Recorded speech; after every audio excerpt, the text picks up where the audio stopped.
With recent advancements in modern technology, from spell check to Skype, communicating with people is easier now than it has ever been before. But because of these new technologies, many people are starting to wonder, does grammar even matter anymore?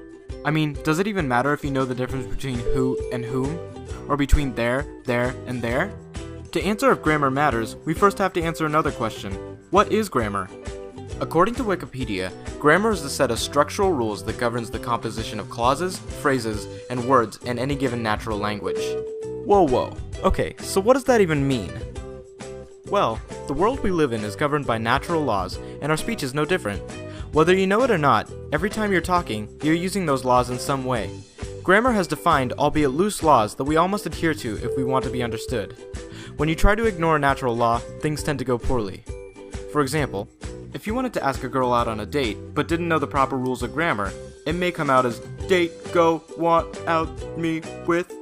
Chances are, if you asked a girl out like that, she would run screaming from you and never look back. Oh well, at least there are always cats. Grammar is the vehicle by which we communicate with the world around us. It allows us to build relationships, share ideas, and even argue in the comments section on YouTube. Grammar is one of the bedrocks of our society, and without it, our world would easily crumble into chaos within a few days. I mean, imagine waking up one morning and all of a sudden nothing you or anyone else said made any sense anymore. I guess what I'm trying to say is, grammar clearly matters. But some people may argue it's not how you say it, it's what you say. And you know what? I would agree with them.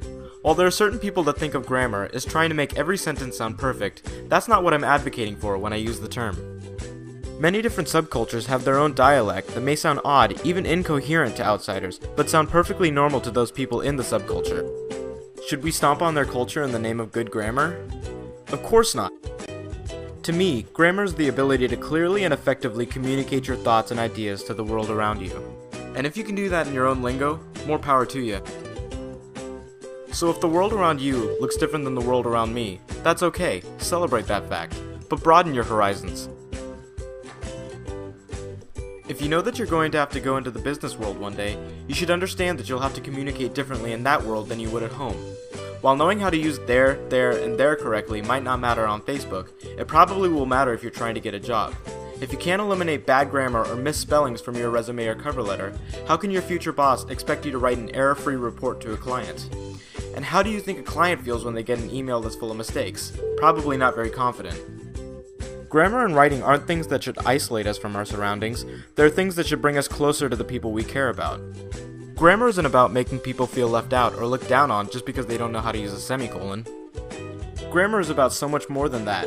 Grammar is about connecting people and bringing them together. So the next time someone tells you grammar doesn't matter, politely tell them that they have no idea what they're talking about, and then throw an apple at them. Oh, and has anyone seen my cat?